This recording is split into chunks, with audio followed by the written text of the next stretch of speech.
Assalamualaikum warahmatullahi wabarakatuh. Bismillahirrahmanirrahim. Alhamdulillahi rabbil alamin. Wa afdalus salati wa atammu taslimi ala sayyidina Muhammadin wa ala alihi wa sahbihi ajma'in. Rabbi shrah li sadri wa yassir li amri wahlul 'uqdatam min lisani yafqahu qawli. Subhanaka la ilma lana illa ma 'allamtana innaka antal alimul hakim. Allahumma akhrijna min zulumatil wahmi wa akrimna binuril fahmi waftah alaina bima'rifatil ilmi wa sahhil akhlaqana bil hilm waj'alna mimman yastami'una al-qawla fayattabi'una ahsana. Allahumma ati nufusana taqwaha wa zakkiha anta khairu man zakkaha anta waliyuha wa maulaha. Allahumma arinal haqqa haqqan warzuqna ittiba'ah wa arinal batila batilan warzuqna ijtinabah. Allahumma anfa'na bima 'allamtana wa 'allimna ma yanfa'una wa zidna ilman wa huda. Amma ba'd. Qala Syekhul Mu'allif Al-Imam Hujjatul Islam Abu Hamid Muhammad ibn Muhammad Al-Ghazali At-Tusi rahimahullah ta'ala wa nafa'ana bihi wa bi'ulumihi fid dharain amin. Fa idza 'alimta dhalika fa'lam anna al-ilma ashraful jawharaini wa afdaluhuma walidzalika qala an-nabiy sallallahu alaihi wasallam inna fadlal 'alimi 'alal 'abidi ka fadli 'ala adna rajulin min ummati wa qala sallallahu alaihi wasallam nazratun ilal 'alimi ahabbu ilayya min ibadati sanatin siyamiha wa qiyamiha. Wa qala sallallahu alaihi wasallam ala adullukum ala ashrafi ahli jannati qalu bala ya Rasulullah qala hum ulama'u ummati. Alhamdulillah, muslimin muslimat, hadirin hadirat yang saya hormati, moga-moga kita semua dirahmati dan diberkati oleh Allah Subhanahu wa taala, dan moga-moga kita semua dikurniakan oleh Allah Subhanahu wa taala kefahaman yang baik di dalam urusan agama dan keikhlasan yang menyeluruh di dalam menuju kepada ridha Allah Subhanahu wa taala. Pagi ini insya-Allah kita akan menyambung pengajian kuliah subuh bulanan hari Sabtu yang keempat, anjuran surah Khalid Al-Walid IPK Shah Alam, menggunakan kitab Minhajul Abidin, tata cara ahli-ahli ibadah, ataupun diterjemahkan di sini jalan para abid. Kita telah masuk kepada akobah yang pertama. Sebelum ni mukaddimah, Imam Ghazali rahimahullah taala menceritakan secara ringkas satu persatu akobah, yakni dakian, halangan yang perlu direntasi oleh seseorang yang ingin berjaya menjadi ahli ibadah. Sekarang Imam Ghazali masuk secara terperinci menerangkan satu persatu. Yang pertama adalah aqabatul ilmi, dakian ilmu. Dalam kuliah yang lalu, Al-Imam Al-Ghazali rahimahullah ta'ala telah menerangkan lengkap dengan dalil daripada ayat-ayat suci Al-Quran yang menunjukkan betapa pentingnya ilmu dan juga amal, betapa pentingnya ilmu dan juga ibadah, sehingga kan langit dan bumi ini pun dalam Al-Quran kita boleh fahami diciptakan kerana kedua-dua ini, kerana untuk ilmu dan juga untuk ibadah.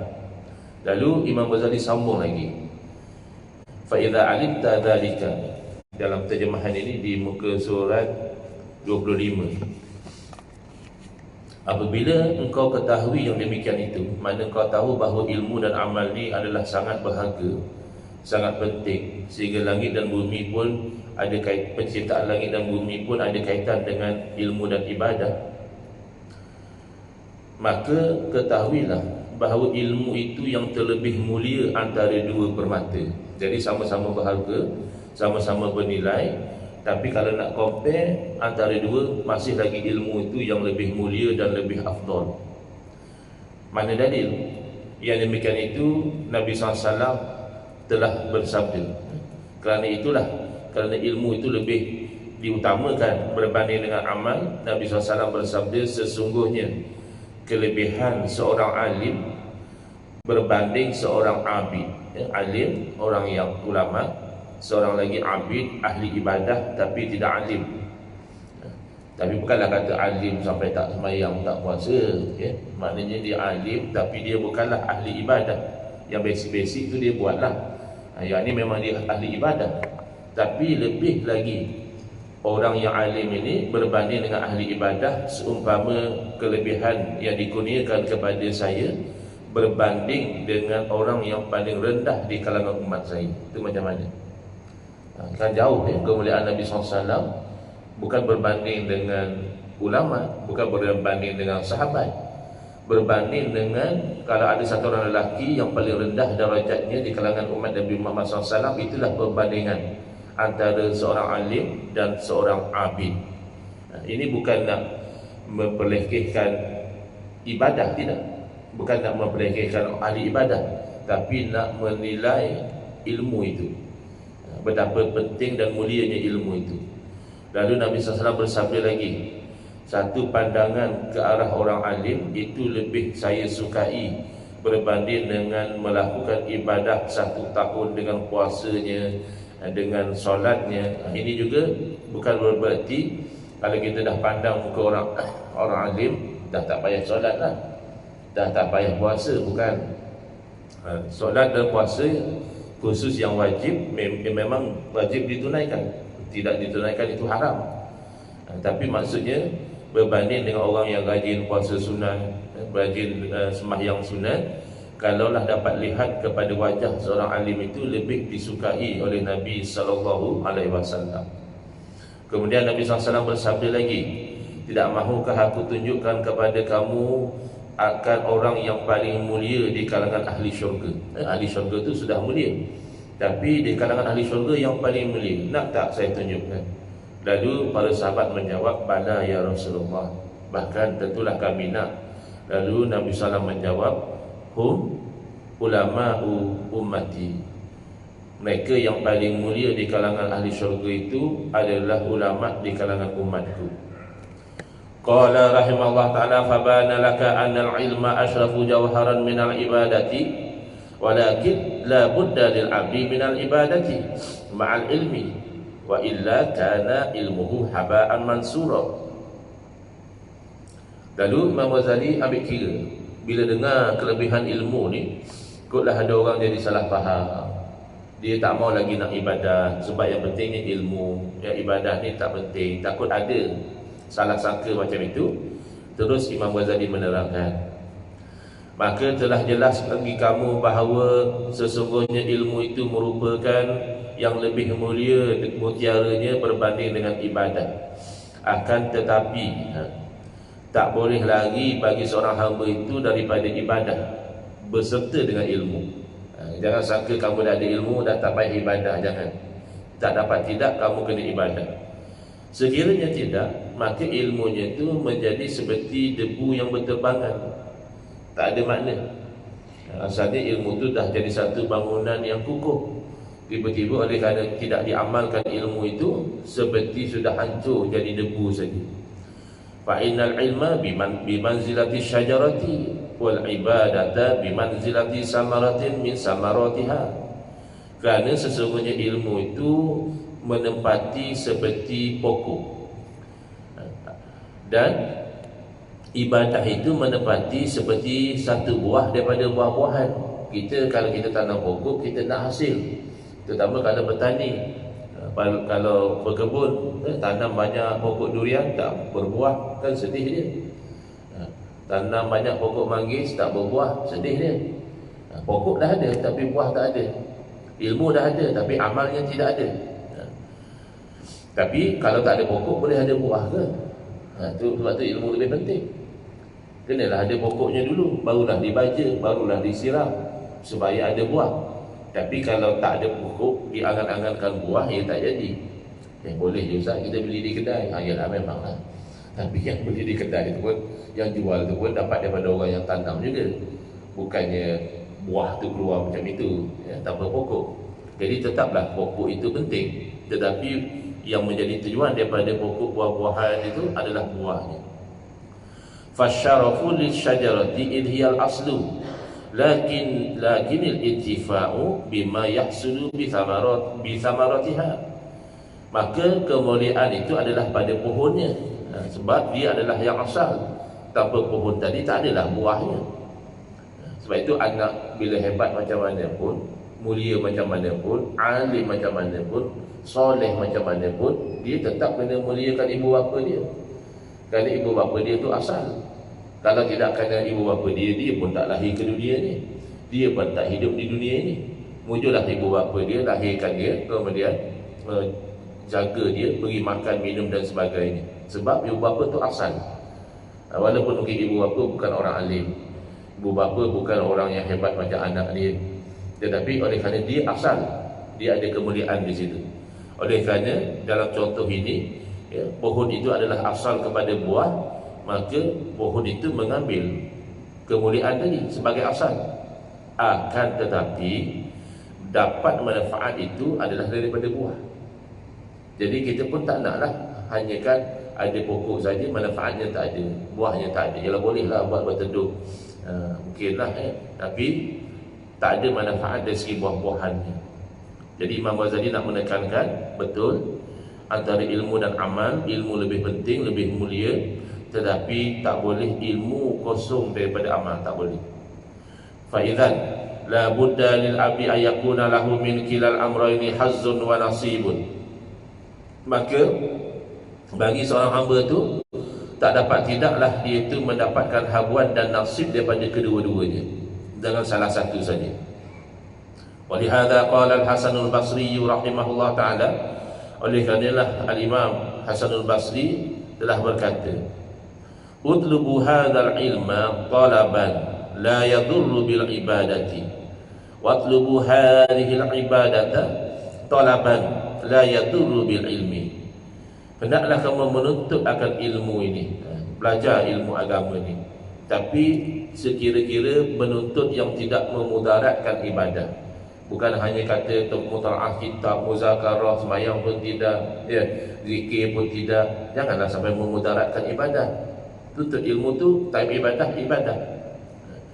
Dan tuntutlah ibadah ini, rajinlah buat ibadah, tapi bukanlah sampai memudaratkan ilmu. Ada orang hanya fokus ibadah saja. Bila kita ajak dia, jomlah kita ke majlis ilmu, dia kata dia sibuk, dia tak ada masa. Tidak boleh macam itu, kerana ibadah tu output, ilmu tu adalah input.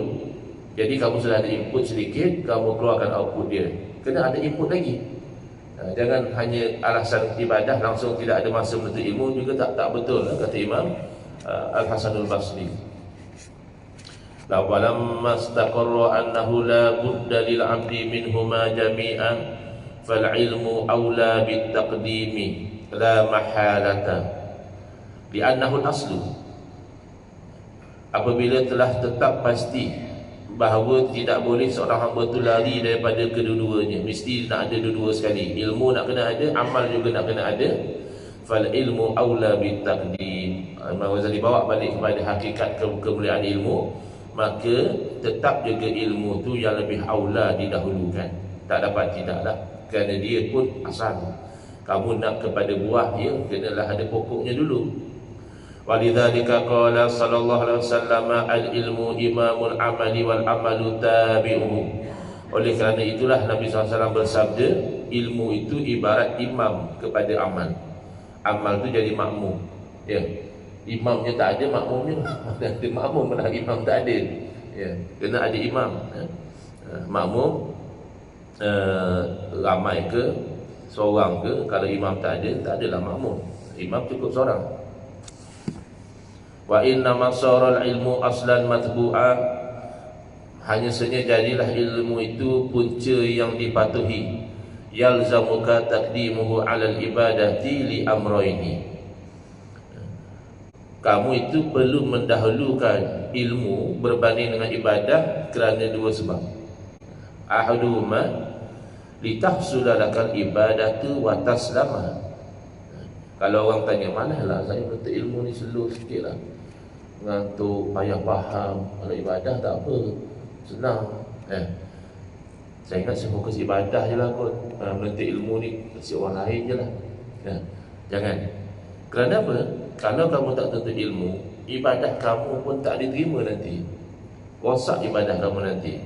Yang pertama kata Imam Ghazali adalah supaya terhasil bagi kamu ibadah dan selamat ibadah yang kamu lakukan itu.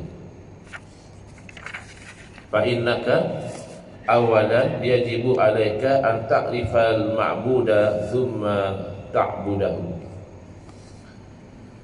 Imam Ghazali terus bawa kepada jenis-jenis ilmu. Supaya selamat ibadah kita ni, ada ilmu-ilmu yang fardu ain, yang kita tak boleh lari. Pertama kata Imam Ghazali, sesungguhnya kamu nombor satu sekali wajib ke atas kamu itu bahawa kamu kenal apa yang kamu sembah, barulah kamu menyembah. Kalau kamu tidak kenal Allah, jadi kamu kata saya sembah Allah tu kosong daripada makna. Macam mana kamu boleh sembah tapi kamu tak kenal? Wa kaifa ta'budu man la ta'rifu bi asma'ihi wa sifati dzatihi wa ma yajibu lahu wa ma yastahilu fi na'tihi.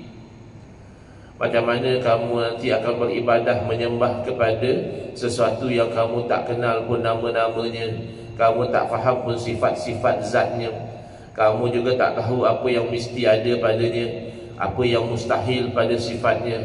Macam mana kamu nak beribadah tu?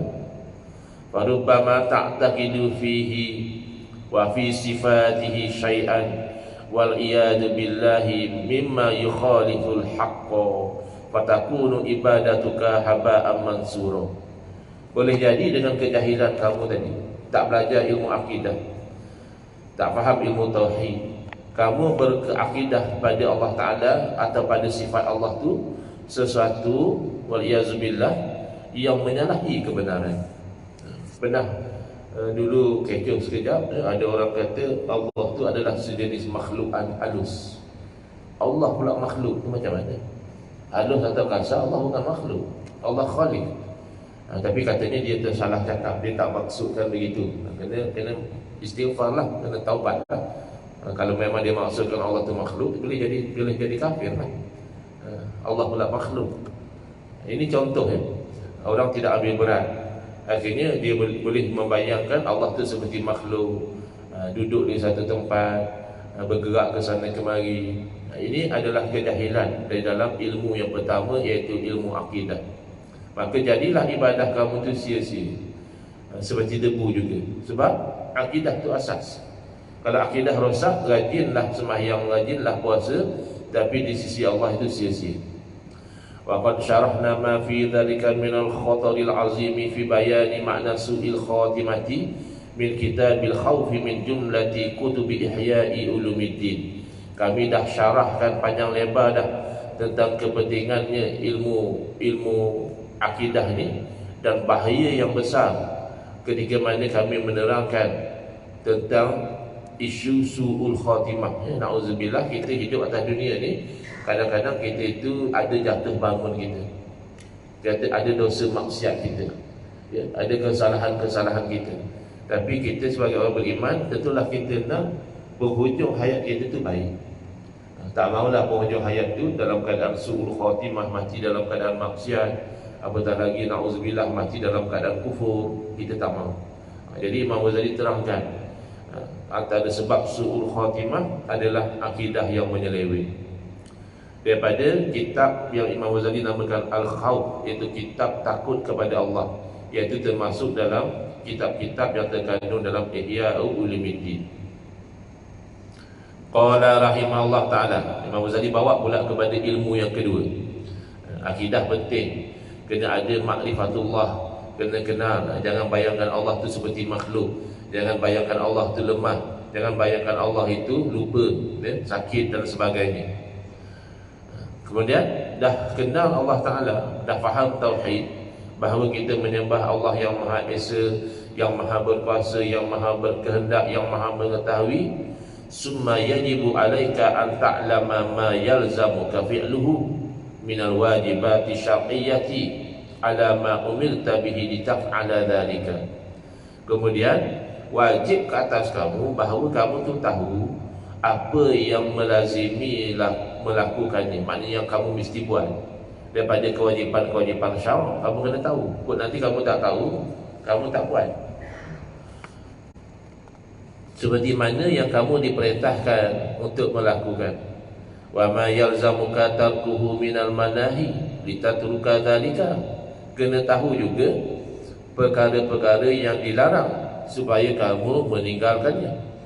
Kadang-kadang orang tu buat satu dosa, bila ditegur, oh iya kan, dah saya tak tahu pun benda ni haram. Jangan kan, biasa je. Ada orang sampai tak tahu kata benda tu haram. Wa illa fa kaifa taqumu bi ta'atin la ta'rifuha ma hiya. Kalau kamu tak mengaji ilmu fiqh, ni ilmu fiqh ya. Jadi macam mana kamu boleh mendirikan ketaatan yang kamu pun tak tahu apa dia ketaatan? Wa kaifa hiya, macam mana bentuk dia? Wa kaifa yajibu an taf'ala, macam mana kamu nak melaksanakan kamu tak tahu? Kaifa tajtanibu ma'asi la ta'lamu annaha ma'asi hatta la tuqi'a nafsaka fiha. Dan macam mana kamu menjauhi maksiat-maksiat yang kamu pun tak tahu kata benda tu maksiat, sehingga kamu tu tidak menjerumuskan diri kamu ke dalam maksiat tadi. Kamu kena tahu lah dulu benda tu maksiat. Kita jalan di jalan raya pun kita tak tahu kata no entry, kita belasah masuk lah rupanya no entry. Ya, kita tak tahu kata one way, dan nyaris lah accident dengan kereta belah sana. Rupanya one way. Macam mana kita nak buat, kita tak tahu. Kena tahu dulu. Fal ibadatu syar'iyyatu kat taharati was salati was shaumi wa ghairiha yajibu an ta'lamaha bi ahkamiha wa syara'itiha hatta tuqimaha.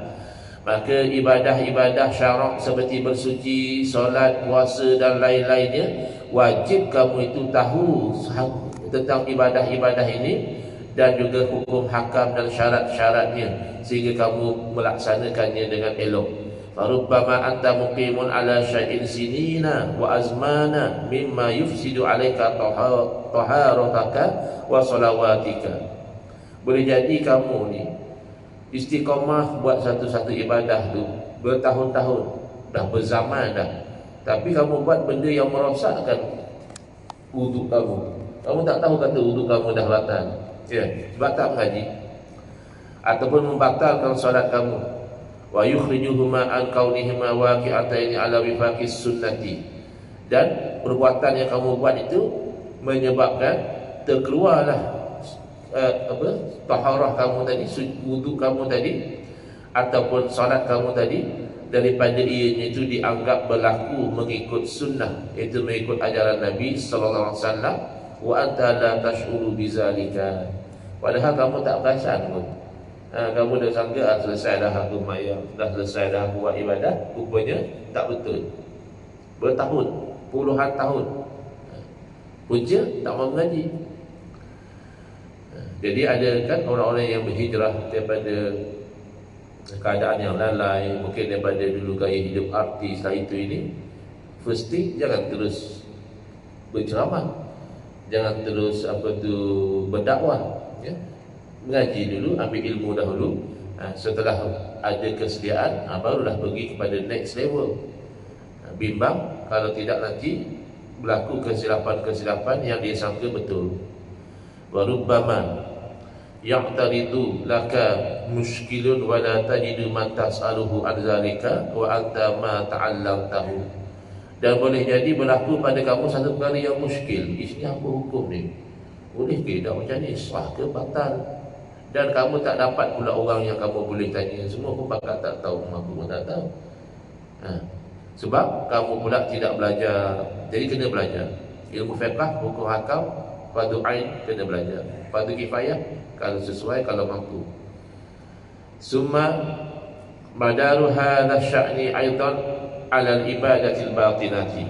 Dah selesai Imam Ghazali sentuh tentang ilmu tauhid, tentang ilmu fiqh. Imam Ghazali bergerak tentang ilmu yang ketiga, iaitu ilmu tasawuf. Kemudian paksi kepada urusan agama ni, itu juga bergantung kepada ibadah batin. Nah, jangan ingat ibadah zahir sudah memadai. Apa dia ibadah batin? Allati hiya masail qalbi yajibu an ta'lamaha minat tawakkuli wat tafwidhi war ridha was sabri wat taubati wal ikhlasi wa ghairi zalika. Pekerjaan-pekerjaan batin ni kenalah kamu tahu supaya kamu boleh beramal. Seperti tawakal.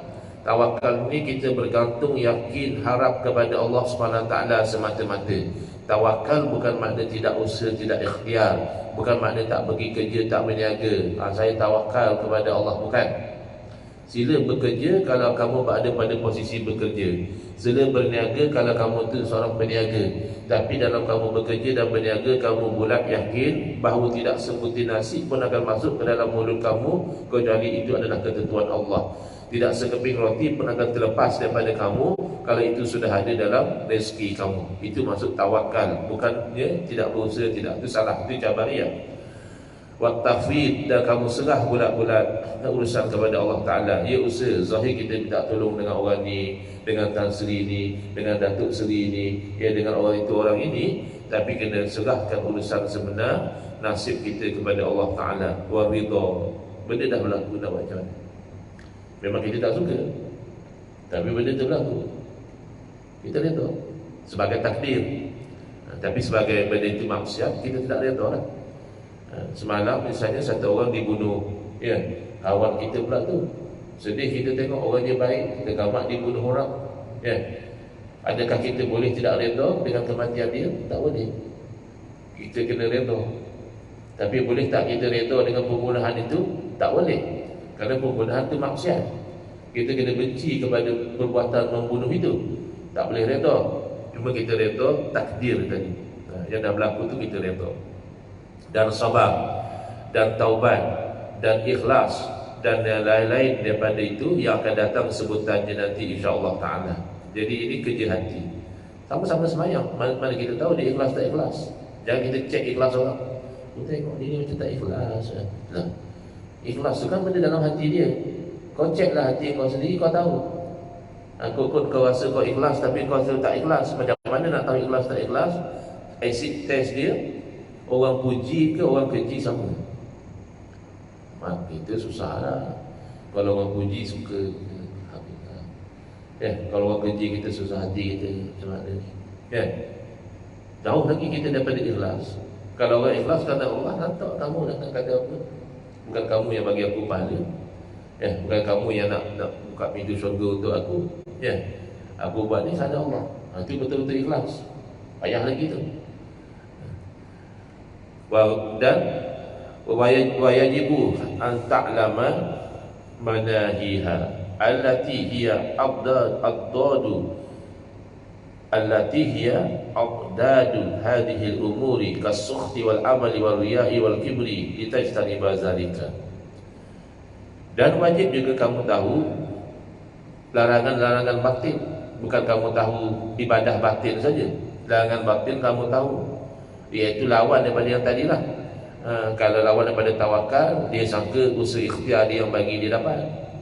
Jadi sombong, akulah yang pandai, akulah yang strategis, akulah yang ini. Jangan. Ataupun tidak serah nasib dia kepada Allah, serah nasib kepada manusia, atau tidak redha dengan takdir Allah. Seperti as-sukhti, dia marah, dia tak redha, dia tak sabar. Wal amali, panjang angan-angan, tak apalah, sok-sok kita pencin, kita fokuslah majlis ilmu ibadah ni lah, sibuk angan-angan. Esok kita pergi Mekah, kita taubat lah, nak enjoy dulu, angan-angan. Kau tahu bila pergi Mekah, tak mati dulu ke macam mana? Kau tahu umur panjang sampai pencin, kau dipencinkan awal oleh Allah Ta'ala, meninggal terus, tak sempat bertaubat. Dan riak, buat sesuatu kerana makhluk, bukan kerana Allah. Wal kibri, takabur, rasa diri hebat, pandang orang lain hina, tolak kebenaran. Supaya kamu dapat jauhi larangan-larangan. Fa innaha hadhihi fara'id. Kalau orang tu nak apa pula nak belajar tasawuf lah apa semua ni, fiqh juga lah. Jangan, kata Imam Ghazali, kerana sesungguhnya ini adalah fardu. Kamu tak tergamak tinggal semayang, tapi kamu tergamak tinggalkan sabar, tinggalkan redha, tinggalkan tawakal. Ini sama-sama fardu. Wa nasallahu ta'ala 'ala al-amri biha wa nahyi an adaliha fi kitabihil aziz wa 'ala lisan nabiyhi sallallahu alaihi wasallam kama qala Allah ta'ala. Bahkan apa yang saya sebut tadi, kata Imam Ghazali, Allah yang sebut, Allah yang perintah, Allah yang larang daripada sifat-sifat yang keji dalam Al-Quran dan di dalam hadis Nabi atas lisan Nabi SAW, sebagaimana firman Allah Ta'ala, wa 'alallahi falyatawakkalu in kuntum mu'minin. Ini Allah suruh, maka kepada Allah lah kamu itu hendaklah bertawakal. Kalau memang kamu orang beriman, kena ada tawakal kepada Allah. Usaha silakan, ikhtiar tidak salah, tapi hati bulat yakin akhirnya apa yang Allah takdirkan yang akan berlaku. Orang boleh buatlah macam-macam perancangan, macam-macam konspirasi, macam-macam fitnah, ya boleh, tapi akhirnya ketentuan Allah yang akan berlaku. Kalau Allah takdirkan kita dimudaratkan oleh makhluk, dia dimudaratkan, tak boleh kita lagi. Tapi kalau Allah takdirkan kita selamat, macam mana sekalipun orang usaha ikhtiar untuk merosakkan kita, kita tak akan rosak. Kena tawakal macam itu. Washkuru lillahi in kuntum iyyahu ta'budun. Ini perintah suruh syukur. Syukur ni bukan dengan lidah, syukur ni dengan hati. Jadi lidah boleh ucapkan alhamdulillah, tapi kalau orang tu alhamdulillah syukur kerana saya dinobatkan sebagai juara ratu cantik pakaian renang, syukur tu? Tak syukur lah, sebab kamu menggunakan nikmat Allah untuk buat maksiat kepada Allah, walaupun lidah kamu kata alhamdulillah. Jadi syukur ni sebenarnya terbit dari hati. Alhamdulillah tu hanya berzahiran kepada kesyukuran. Wasbir wa ma sabruka illa billah, dan sabarlah, dan tidak adalah sabar kamu itu kecuali dengan Allah. Kalau tak ada Allah dalam hati kita, payah nak sabar. Kita diuji macam-macam, tak sabar gitu. Kalau ada Allah dalam hati, tak apa. Kita tahu zahir manusia yang sakiti kita, zahir dia ni yang cakap macam-macam dengan kita. Tapi kalau kita hakikat, wallahu khalaqakum wa ma ta'malun, dan Allah lah yang ciptakan kamu dan apa yang kamu amalkan. Jadi orang tu sakiti kita, itu kan dalam takdir Allah juga. Jadi kalau kita boleh melihat itu sebagai takdir Allah, tidak adalah kita itu merasa tersakiti, ya. Jadi kita kena melihat ini sebagai apa yang Allah Ta'ala tentukan kepada kita, lalu kita sabar. Wa qauluhu wa tabattal ilaihi tabtilan, ay akhlis ilaihi ikhlasan. Hendaklah kamu itu bertabattul kepada Allah. Apa dia tabattul? Iaitu hendaklah kamu ikhlas melakukan sesuatu kepada Allah semata-mata kerana Allah. Wa nahwa zalika minal ayati kama naqsa 'alal amri bis salati was shaum. Dan ayat-ayat seumpama itulah dalam Quran. Sebagaimana Allah yang memerintahkan kita solat, puasa, Allah yang memerintahkan kita supaya tawakal, supaya sabar, supaya redha. Kenapa kamu beza-beza kan? Bab solat, puasa kamu terima, kamu belajar. Bab tasawuf kamu tak ambil tahu. Itu maksud Imam Ghazali, ya, rahimahullah ta'ala. Fama laka akbalta ala salati awis sawmi wa tarakta hadhil faraid. Ni apa kehel kamu ni? Bila kau macam itulah, fama laka, kehel mika ni. Kamu menghadap pada semayang, puasa, tapi kepada batin kamu tak ambil hirau pun. Wal amru bihima min rabbin wahidin fi kitabin wahidin. Padahal yang memerintahkan dengan kedua-duanya, yang suruh ibadah zahir dan suruh ibadah batin, itu kan Tuhan yang satu dalam kitab yang sama. Kenapa kamu ada diskriminasi macam itu? Bal ghafalta anha, bahkan kamu lalai daripada ibadah batin. Fala ta'rifu syai'an minha bi fatwa man asbaha bi'ajili hazzihi mashrufan hatta sayyara al-ma'ruf ma'rufa munkara wal munkara ma'rufa. Bahkan kamu lalai daripada tasawuf, kamu tak tahu pun apa satu tentang tasawuf, kamu pegang fatwa orang yang mendahulukan dunia. Kan ada orang tolak tasawuf, kata dia ni tasawuf bukan ajaran Islam, tasawuf ni pengaruh Hindu. Dia pasal ada elemen-elemen dia tu, apa tu, meditate, ya. Bukan meditate, ingat Allah. Ala bi zikrillah tatma'innul qulub. Memanglah nampak macam meditate, pejam mata dia. Itu kan ingat Allah. Kamu nak sama macam Hindu ni macam mana?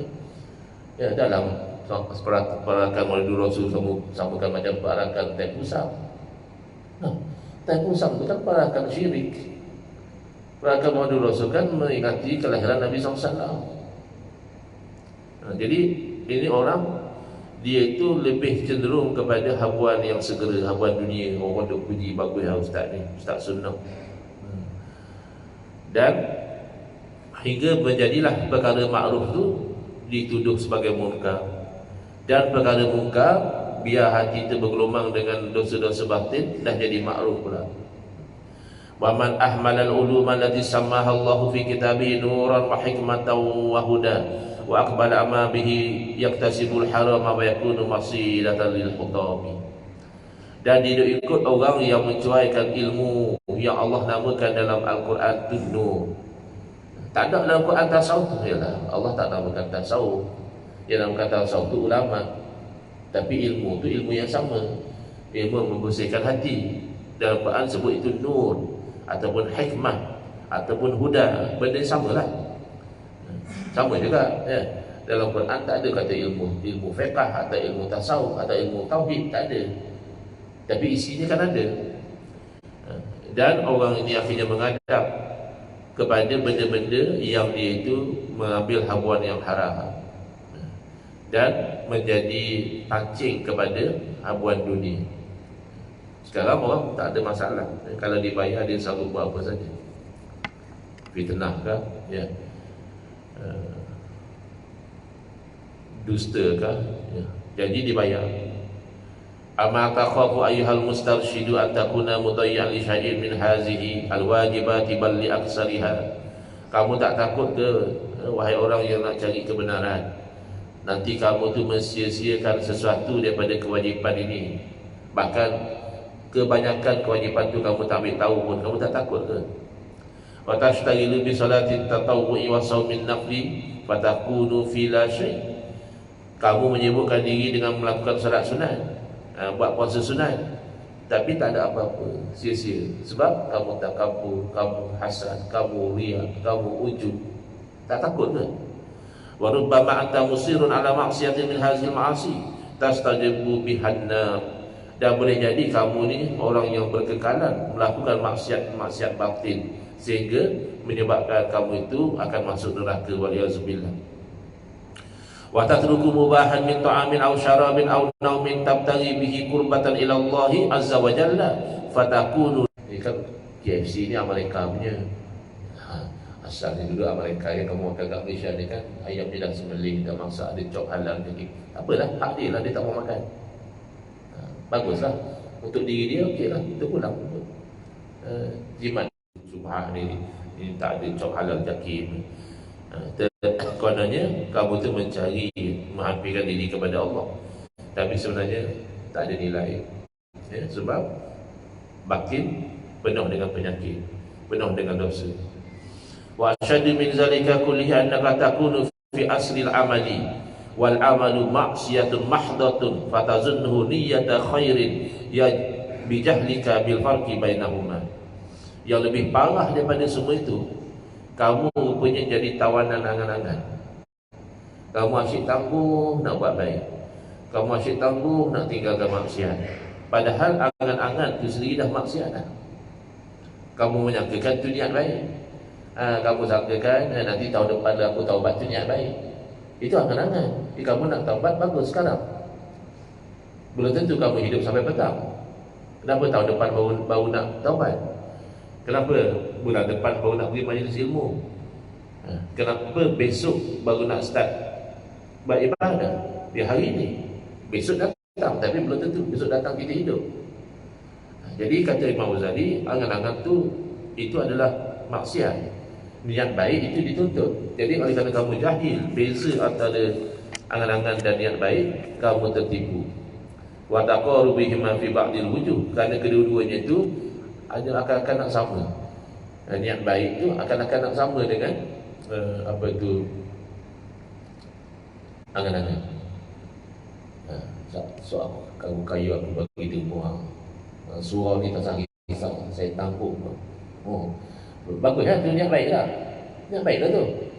Tapi macam mana nak beza angan-angan dengan niat baik? Angan-angan kan ada usaha ikhtiar. Ya. Betul, niat baik tu ada usaha ikhtiar. Kalau angan-angan dia tak ada usaha ikhtiar. Bukan kata satu orang yang dia berniaga, dia nak untung satu bulan 10 juta, dia angan-angan. Bukan.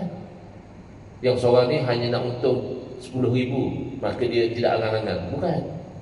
Kalau yang nak 10 juta tu dia usaha, dia buat planning, dia buat dia punya apa tu, forecast dia, dia ambil tim dia, hak ni hang buat ni, hak ni buat tu, dia bukan angan-angan. Dia sedang berniat. Ya, tapi hak seorang aku 10,000 sebulan tak apa dah. Kedai pun tak buka. Dia nak sampai petang. Stok pun tak tahu. Ya, staff pun tak mau nak jimat kos. Ya, dia seorang je yang nak kerja jimat. Jimat lah, tapi kedai tak buka lah, pasal hang balik lambat. Itu angan-angan. Padahal dia nak 10,000 lah sebulan. Pasal dia tak ada usaha ikhtiar. Jadi kalau betul kita tu niat baik, dalam keadaan kita belum kaya ni, kita sudah ada bantu surau, tapi ikut kemampuan lah. Baru kita kata aku kaya, aku cover semua tu niat baik.